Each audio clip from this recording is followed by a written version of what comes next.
ও আমার ভাইজানেরা, ও যুবকেরা, ও আল্লাহর নবীর দিওয়ানারা, আল্লাহর নবী দয়ার নবী প্যারা নবী আমার হাদিস পাকে বললেন, রায়তু রাব্বি জাল্লা ফি আহসানি সূরাতিন। আল্লাহর নবী বললেন, ও আমার সাহাবারা, এখন আমি আল্লাহর নবী আমার খলিক আমার মালিক আল্লাহ পাককে অতি উত্তম অবস্থায় স্বপ্ন যোগে দেখেছিলাম। ওই না সময় আল্লাহ পাক আল্লাহর নবীকে জিজ্ঞাসা করেছিলেন, ও আমার হাবিব পিয়ারা, আপনি কি বলতে পারেন আমার মালিকানা কোন বিষয়টা নিয়ে বিতর্ক করে, কোন বিষয়টা নিয়ে তারা তর্ক করে? আল্লাহর নবী বলেছিলেন, লা রাব্বি আল্লাহ, আমরা এটা বলতে পারি না আল্লাহ। আল্লাহ পাক এই সময় নিজের কুদরতের হাতটা নিয়ে আল্লাহর নবীর মুবারক পিঠটাতে রেখেছিলেন। বাবাজিরা, আল্লাহর নবী তার নবী বলেন, ও আমার সাহাবারা, আর আল্লাহ পাকে ওই কুদরতি খাতে শিথিলতা আমি আল্লাহর নবী আমার বুকের মধ্যে অনুভব করেছিলাম। এমনকি আমি আল্লাহর নবী আমার সামনে আল্লাহর রাজিত্বের ইলমটা জাগিরি হয়েছিল বাবা। আর দুনিয়া পৃথিবীর জমিনে আল্লাহ পাককে যে স্বপ্নে দেখা যায়, আল্লাহ পাককে যে স্বপ্নে দেখতে পাওয়া গিয়েছে, এই বিষয়ে আল্লাহর কোরআনের দলিল। আল্লাহর কোরআন প্রারম্ভ 7 সূরা আনআমের 75 নম্বর আয়াত বাবা, যেখানে আল্লাহ পাক বললেন, ওয়াকাযালিকা নূরি ইব্রাহিমা মালাকুতাস সামাওয়াতি ওয়াল আরদ ওয়ালিয়াকুনা মিনাল মুকিনিন। আল্লাহ পাক বলেন, ও আমার বান্দারা, আর আমি আল্লাহ পাক এমন ভাবে আমার খলিল ইব্রাহিম আলাইহিস সালামকে আমার রাজিত্বের ইলমটা আমি আল্লাহ দেখিয়েছিলাম, যাতে করে আমার ইব্রাহিম আলাইহিস সালাম বিশ্বাসীদের অন্তর্ভুক্ত হতে পারে বাবা। যে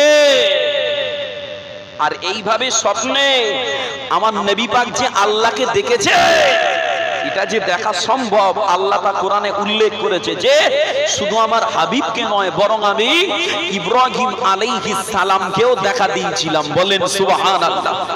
তবে এটা নবীদের জন্য, দুনিয়ায় সাধারণ মুমিন আল্লাহর দিদার দুনিয়া থেকে পাবে এমন কিছু আমার জানা নেই।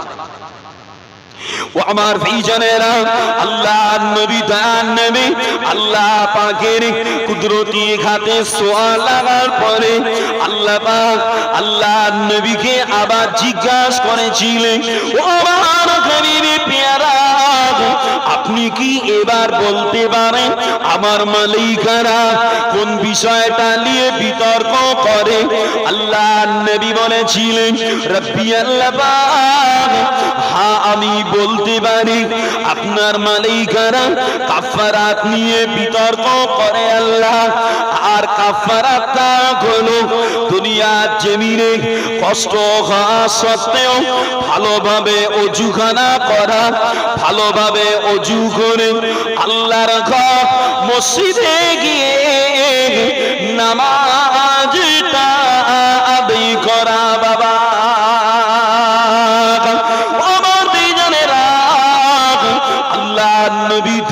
নবী বলেন, আর দুনিয়ার জমিনে যারা কষ্ট করার পরে ভালোভাবে ওযু করে মসজিদে গিয়ে নামাজ পড়ে, নামাজটা আদা করে একটু আল্লাহ তাসবিহটা পড়ে, এরম বান্দাদের আমলনামা লিখার ব্যাপারে আল্লাহর মালিকারা বিতর্কে পড়ে যায় বাবা।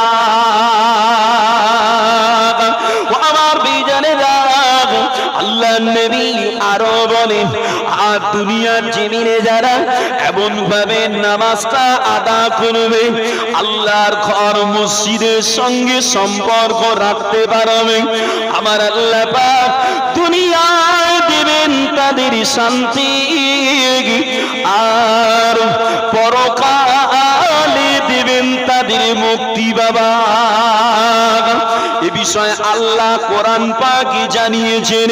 আল্লাহর কোরআন পারা নম্বর 26 সূরা আহকাফের আর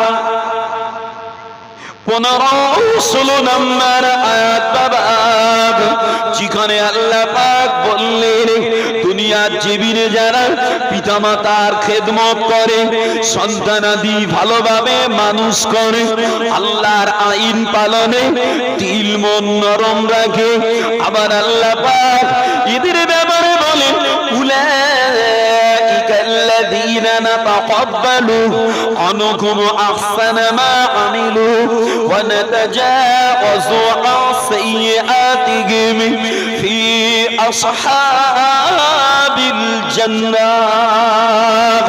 আল্লাহ পাক বলেন, আর আমি আল্লাহ পাক ওরা বান্দাদের জীবনের ইবাদত কবুল করে নিয়ে ওদের চলার পথে ত্রুটিটা ক্ষমা করে দিয়ে আমি আল্লাহ ওদের এখানে আমার দয়ার জান্নাতে দিয়ে দেবো। বাবা, একটু মহাব্বতে বলবেন না সুবহানাল্লাহ। যে আমি আল্লাহ দুনিয়ার জমিনে চলার পথে ওদের ত্রুটি ক্ষমা করে জান্নাতে দেব। কারা? যারা আল্লাহর আইন পালনে দিল মন নরম রাখে, পিতামাতার খেদমত করে, সন্তানাদি ভালোভাবে মানুষ করে। বাবা, আল্লাহর নামাজ এমন এক নিয়ামত, নামাজ পড়লে দুনিয়ায় সুখ হবে। শুধু সুখ নয়, আল্লাহর নবী হাদিস পাকে বলছেন দুনিয়ার জমিনে 3 শ্রেণীর ব্যক্তি আল্লাহর হেফাজতে আছে, আল্লাহর হাওলায় আছে। তারা কারা? না, দুনিয়ার জমিনে যে ব্যক্তিটা নামাজ পড়ার জন্য বাড়ি থেকে বার হয়, এই বাড়ি থেকে বার হয়ে মসজিদে যাওয়া, মসজিদে গিয়ে নামাজ পড়া, মসজিদে নামাজ পড়ে বাড়ি চলে আসা, এই টোটাল টাইমটাই আল্লাহর বান্দা আল্লাহর হেফাজতে থাকে। বলেন সুবহানাল্লাহ। দুনিয়ার জমিনে ওই ব্যক্তিটাও আল্লাহর হেফাজতে থাকে যে ব্যক্তিটা আল্লাহর সন্তুষ্টির জন্য জিহাদের ময়দানে বার হয়। এই জিহাদের ময়দানে বার হওয়া ব্যক্তিটাও আল্লাহর হেফাজতে থাকে। আর এক শ্রেণীর ব্যক্তি আল্লাহর হেফাজতে থাকে যে পুরুষেরা বাড়ির বাইরে থেকে বাড়িতে প্রবেশ করার সময়, বাড়িতে আসার সময় বাড়িতে সালাম দিয়ে ঢোকে, বিবিকে, আহালদেরকে, সন্তানাদি পিতামাতাদের উদ্দেশ্যে সালাম দিয়ে বাড়িতে প্রবেশ করে। এরম সালাম দিয়ে ঘরে প্রবেশ করা ব্যক্তিরাও আল্লাহর হেফাজতে থাকেন। বলেন সুবহানাল্লাহ। একটু মহাব্বতে বলছেন না সুবহানাল্লাহ। আমার আলোচনা বুঝতে কষ্ট হচ্ছে না তো? যে সাউন্ড কারো কানে লাগছে এরম অসুবিধাও হয় না তো? যাক আলহামদুলিল্লাহ। বাবাজিরা, চলেন আলোচনা করি। আমরা যারা নামাজ পড়ি, আমাদের অনেকের নামাজ কাজা হয়, চলার পথে ঘুমের কারণে, দুনিয়ার ব্যস্ততার কারণে নামাজ কাজা হয়ে যায়। কি হবে আলোচনা করি, চলেন। ও আমার ভাইজানেরা, আল্লাহর নবী দান নবী সাহাবা হযরত আবু হুরায়রা রাদিয়াল্লাহু আনহু হুজুর আমার বর্ণনা করলেন, খয়বার বিজয় হতে ফেরার পথে আল্লাহর নবী দান নবী প্যারা নবী আমার রাতের বেলা একটু ক্লান্ত হয়ে পড়েছিলেন। বাবা, ওই না সময় আল্লাহর নবী সাহাবা হযরত বিলাল রাদিয়াল্লাহু আনহু হুজুরকে ডেকে বলেছিলেন, ও আমার সাহাবা বিলাল, আমি আল্লাহর নবী, আমি একটু ক্লান্ত হয়ে পড়েছি বাবা, আমি নবী একটু তন্দ্রা করব বাবা, তবে বাবা বিলাল তুমি আমাদের নামাজের জন্য রাতের দিকে খেয়াল রেখে দিও বাবা। এই কথা বলে আল্লাহর নবী তন্দ্রায় চলে গিয়েছেন বাবা। আর এই সুযোগে আল্লাহর নবীর সাহাবা হযরত বিলাল রাদিয়াল্লাহু আনহু নামাজের মুসাল্লাটা বিছিয়ে দিয়ে আল্লাহর নামাজটা পড়তে লেগেছিলেন বাবা। দীর্ঘ সময় নামাজ পড়তে পড়তে বিলাল হুজুরের ঘুম লেগে গেল, বিলাল হুজুরের তন্দ্রা এসে গেল। ওই সময় বিলাল হুজুর উটের গায়ে গেলাম দিয়ে যেদিক দিয়ে সূর্যটা উঠবে ওই দিকে মুখটা করে বিলাল হুজুর আমার গভীর ঘুমে ঘুমিয়ে গিয়েছিল বাবা।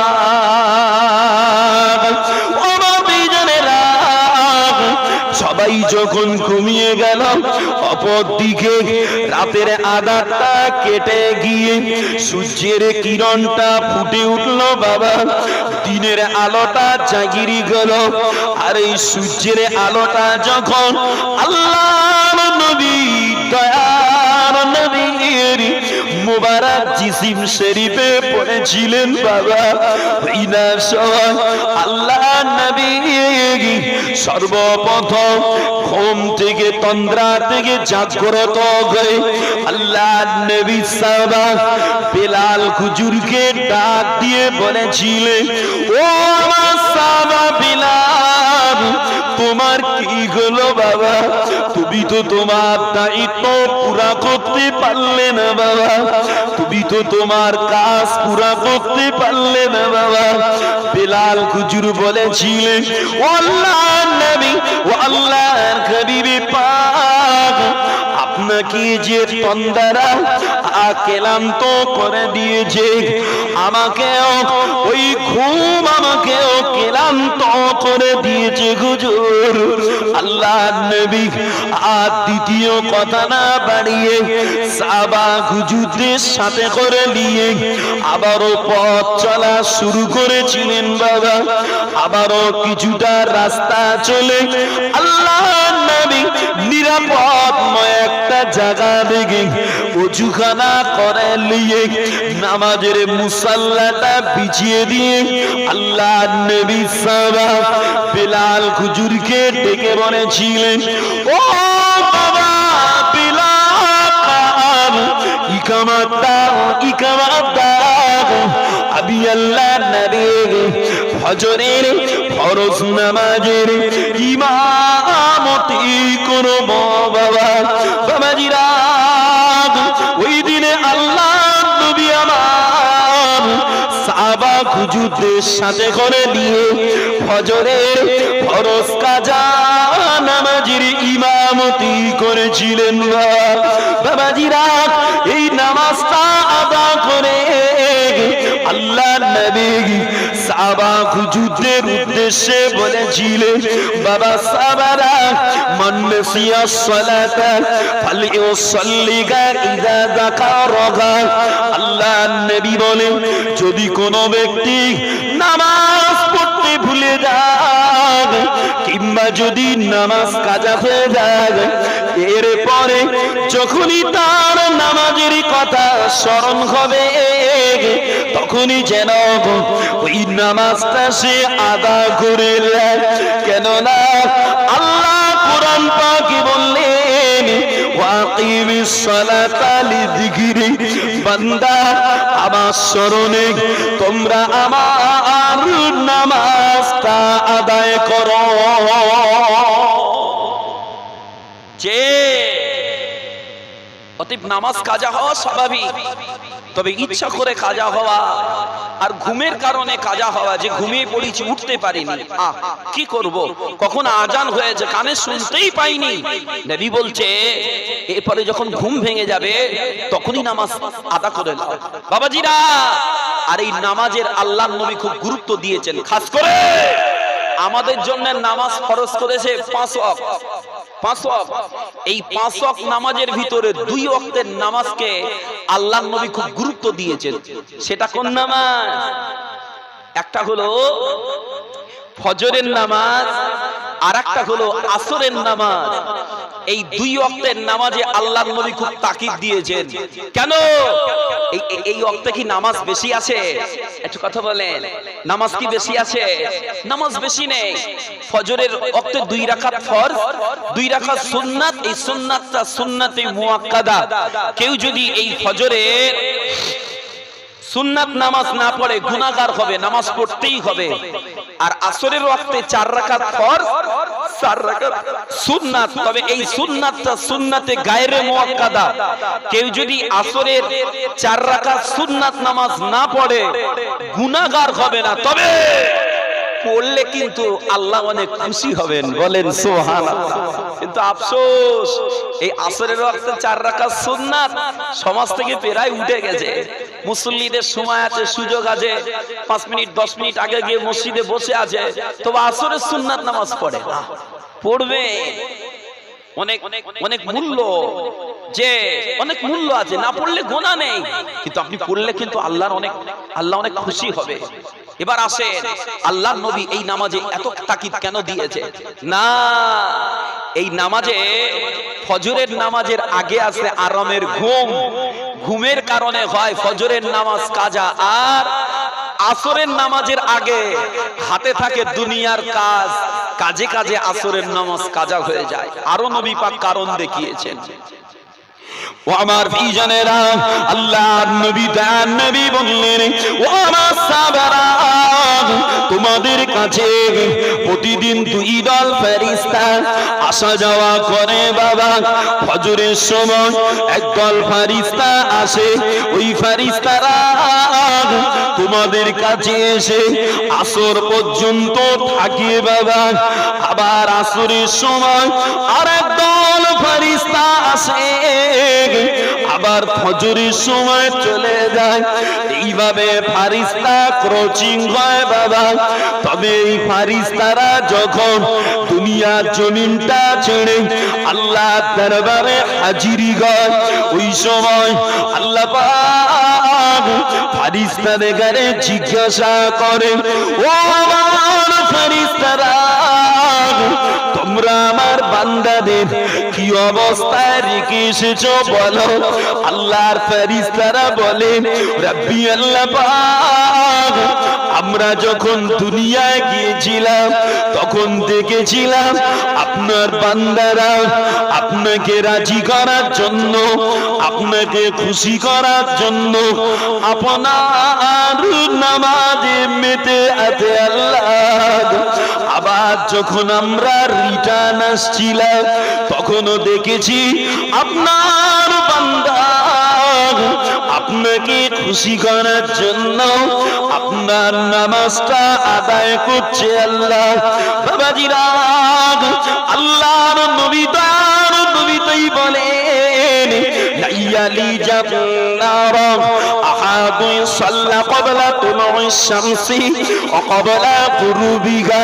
আল্লাহর নবী বললেন, ও আমার সাহাবারা, ওইরাম ব্যক্তিদের ঘরে আল্লাহ কোশ্চিন কালেও জাহান্নামে দেবে না বাবা, যে ব্যক্তিরা ফজরের নামাজ আর আসরের নামাজটা সময় মতো পড়তে পারে। একটু জোরে বলবেন না সুবহানাল্লাহ।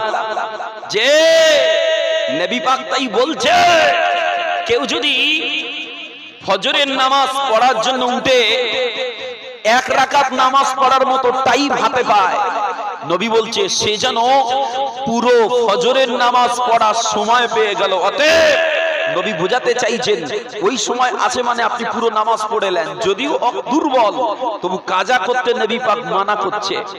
আর নবী এটাও বলছেন কেউ যদি আসরের নামাজ পড়ার 1 রাকাত নামাজ পড়ার মতো টাইম পায়, সে যেন পুরো আসরের নামাজ পড়ার সময় পেল, যাতে নামাজটা কাজা না হয়। তবে বাবাজি ভুল বুঝবেন না যে আমি এই হাদিসটা পড়ে দিচ্ছি বলে আপনারা আগামী দিন থেকে সময় থাকবে তারপরে অলসতা করে নামাজ পড়বেন, দেরি করে পড়বেন না, এমনটা করবেন না। কেন? নবী পাক হাদিসে এটাও বলেছেন আল ওয়াক্তুল আউয়ালু মিনাস সালাতি রিদওয়ানুল্লাহ। আল্লাহর নবী বললেন প্রথম ওয়াক্তে নামাজ পড়া আল্লাহর সন্তুষ্টি করা, আর ওয়াল ওয়াক্তুল আখিরু আফাউল্লাহ, আর দুর্বল করে একেবারে শেষ করে নামাজ পড়া কোনো মতে আল্লাহর গজব থেকে বাঁচা। আমার আলোচনা বুঝতে পাচ্ছেন তো? আমি শুধু এতটুকু ভাবছি, আলোচনা রানিং করলাম, এত সময় আলোচনা করছি, কিন্তু মুসল্লিরা আসছে না, বসছে না কেন জানিনি। তাদের কি এখন আসার সময় হয়নি কি আল্লাহু আলাম। তবে এগুলো কষ্টের, এত পয়সা খরচ করে মাহফিল করছেন, মজলিসটা সেইভাবে সাজালেন, কিন্তু আপনারা মজলিসে আসছেন না, এটা খুব কষ্ট লাগছে। যে সোশ্যাল নেটওয়ার্ক দেখছি তো মানুষের আজকে দিন শরিয়াতের দিকে টান নেই, শরিয়াতের আলোচনা, কবরের চিন্তা এসব বেড়ে নেই। যে বর্তমানে মানুষটা এখন ভোট নিয়ে মাতামাতি করছে বেশি, মোবাইল ঘাটছে, শুধু ভোট দেখছে, ভোট, নামাজের আলোচনা, রোজার আলোচনা, একটু জলসা আসছে, ছেলে পার করে দিচ্ছে, ও দেখার সময় নেই, ভোট দেখতে হবে। কে কার মাথায় ইট মেরেছে, কে কার গাড়িতে বোম মেরেছে, কোন গ্রামে হামলা হয়েছে, কার বাড়ি ভেঙে দিয়েছে, এইসব জিনিস দেখায় মানুষ ব্যস্ত হয়ে উঠেছে, দিন শরিয়াতের কথা বেড়ে নেই। বাবাজি না, যারা এখনো বাড়িতে ঘরেতে আছেন মেহরবানি করে মাহফিলটা আসেন, না হলে কিয়ামতের মাঠে আল্লাহর দরবারে জবাব দিবেন কি করে। আপনার গ্রামে মাহফিল, আপনার বাড়ির পাশে মাহফিল, আপনি মাহফিলটা ফাঁকা রেখে এখনো বাড়িতে আছেন, যে মেহরবানি করে মাহফিলটা আসেন। বাবাজিরা যে আলোচনা করছিলাম, অতএব দুর্বল ওয়াক্তে নামাজ পড়লে কোনো মতে আল্লাহর গজব থেকে বাঁচা যায়, আর টাটকা ওয়াক্তে নামাজ পড়লে আল্লাহর সন্তুষ্টি হাসিল হয়ে যায়। বলেন সুবহানাল্লাহ। একটু মহব্বতে দরুদ শরীফ পড়েন, আল্লাহুম্মা সাল্লি আলা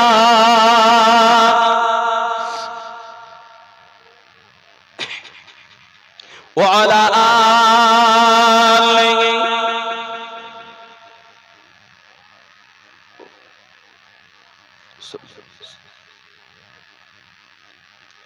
চোখ দিয়ে যা দেখিলাম, মন দিয়ে যা ভাবিলাম, চোখ দিয়ে যা দেখিলাম, মন দিয়ে যা ভাবিলাম, তুমি ছাড়া নাই যে কোনো দাম,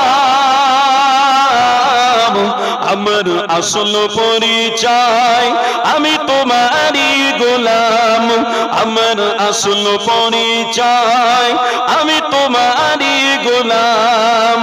চোখ দিয়ে যা দেখিলাম, মন দিয়ে যা ভাবিলাম, চোখ দিয়ে যা দেখিলাম, মন দিয়ে যা ভাবিলাম, তুমি ছাড়া নাই যে কোনো দাম, আমার আসল পরিচয় আমি তোমারই গোলাম, আমার আসল পরিচয় আমি তোমারই গোলাম। চিতায় তাকাই আছো তুমি সেটা বিরাজমান, সবখানেতে দেখি তোমার করুণা ঘিরাশান, চিতায় তাকাই সেটা তুমি আছো বিরাজমান, সবখানেতে দেখি তোমার করুণা ঘিরাশান। তুমি বিনে এ ভুবনে, তুমি বিনে এ ভুবনে চলতে পারে কি অদম, আমার আসল পরিচয় আমি তোমারই গোলাম, আল্লাহ আমার আসল পরিচয় আমি তোমারই গোলাম। চোখ দিয়ে যা দেখিলাম, মন দিয়ে যা ভাবিলাম, চোখ দিয়ে যা দেখিলাম, মন দিয়ে যা ভাবিলাম, তুমি ছাড়া নাই যে কোনো দাম। আমার আসল পরিচয় আমি তোমারই গোলাম, আমার আসল পরিচয় আমি তোমারই গোলাম। তুমি আমার পালনকারী, তুমি আমার রব, তাই তোমারই প্রেমে পাগল এই পৃথিবীর সব। তুমি আমার পালনকারী, তুমি আমার রব, তাই তোমারই প্রেমে পাগল এই পৃথিবীর সব। তোমার রঙে রঙিনী গলে, তোমার রঙে রঙিনী গলে ধন্য হবে এ জীবন।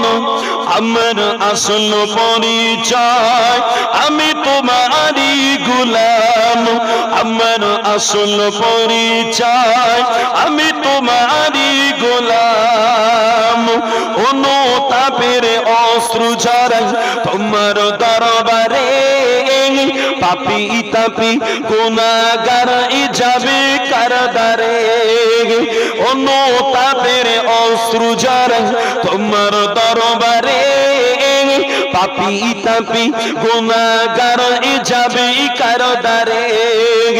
তুমি মালিক ক্ষমাকারী, তুমি আল্লাহ ক্ষমাকারী, তুমি রহিম রহমান। আমার আসল পরিচয় আমি তোমারই গোলাম, আল্লাহ আমার আসল পরিচয় আমি তোমারই গোলাম। চোখ দিয়ে যা দেখিলাম, মন দিয়ে যা ভাবিলাম, চোখ দিয়ে যা দেখিলাম, মন দিয়ে যা ভাবিলাম, তুমি ছাড়া নাই যে কোনো দাম। আমার আসল পরিচয় আমি তোমারই গোলাম, আমার আসল পরিচয় আমি তোমারই গোলাম। আল্লাহুম্মা জোরে জোরে সাল্লি আলা।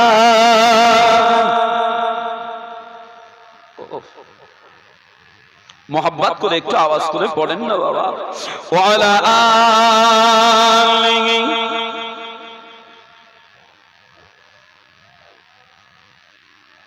একটু কলেমা জিকির লা ইলাহা ইল্লাল্লাহ, লা ইলাহা ইল্লাল্লাহ।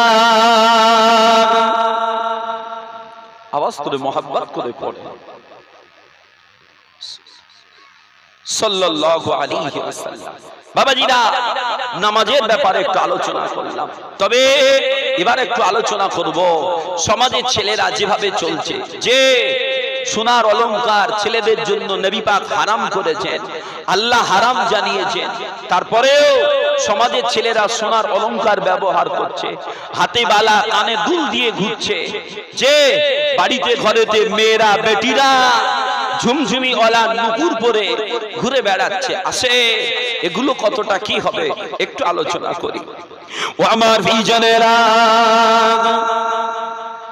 আল্লাহ নবী দয়ার নবী প্যারা নবী আমার যখন কোন সফরে বার হতেন, ওই সময় আল্লাহ নবী বাড়ির সকলের কাছ থেকে বিদায় নিয়ে সর্বশেষ হযরত ফাতেমা রাদিয়াল্লাহু আনহা হুজুরের সঙ্গে সাক্ষাৎ করে আল্লাহ নবী তবে সফরের পথে পাড়ি দিতেন। বাবা আমার দুইজনেরা, আবার যখন আল্লাহ নবী বাড়িতে ফিরে আসতে, তখন সর্বপ্রথম হযরত ফাতেমা রাদিয়াল্লাহু আনহা হুজুরের সঙ্গে সাক্ষাৎ করতেন।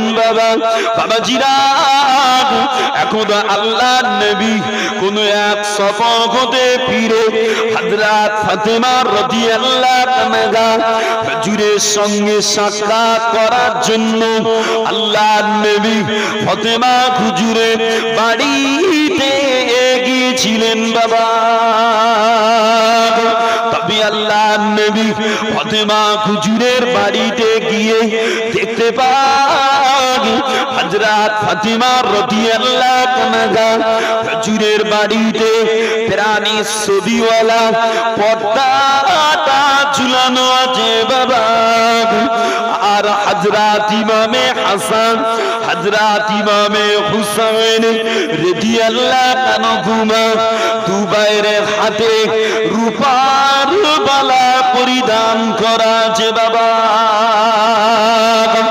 আমার বিজনেরা আল্লাহর নবী তার নবী এই অবস্থাখানা দেখে ফাতেমা হুজুরের বাড়িতে আর প্রবেশ না করে রিটার্ন দরবারে চলে এসেছে বাবা।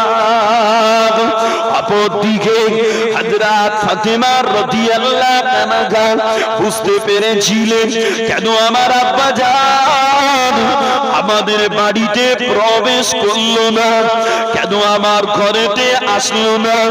এই না কথাটা মনে করে হযরত ফাতেমা রাদিয়াল্লাহু আনহা ঘরের পর্দাগুলো ছিঁড়ে ফেলে দিয়েছে বাবা। আর কাদেরা ইমাম হাসান হুসাইন রাদিয়াল্লাহু আনহুমা দুবাইয়ের হাতে থাকা রূপার বালা জোড়া খুলে ভেঙে দিয়েছিলেন বাবা। ওই না সময় ইমাম হাসান হুসাইন রাদিয়াল্লাহু আনহুমা রূপার বালা জোড়া হাতে করে নিয়ে কান্না করতে করতে আল্লাহর নবীর দরবারে হাজিরি হয়েছিলেন বাবা।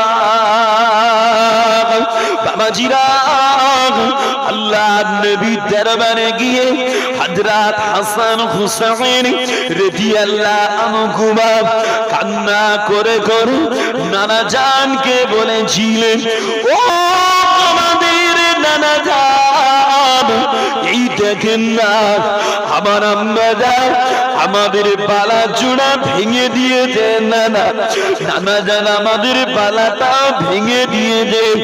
এই কথাটা বলে ইমাম হাসান হুসাইন হুজুর জোরে কান্না করছিলেন বাবা। আল্লাহর নবী তার নবী ওই সময় ইমাম হাসান হুসাইন হুজুরকে কাছে ডেকে নিয়ে হুজুরকে কোলে বসিয়ে সান্ত্বনা দিয়ে হুজুরদের পালা জোড়া হাতে করে নিয়ে আল্লাহর নবী সাহাবা হযরত সাওবান রাদিয়াল্লাহু আনহু হুজুরকে ডাক দিয়ে বলেছিলেন, ও বাবা সাওবান, এই বালা জোড়া লাও বাবা, এই বালা জোড়া নিয়ে অমুক পরিবারের কাছে যাও, অমুক পরিবারের কাছে গিয়ে এই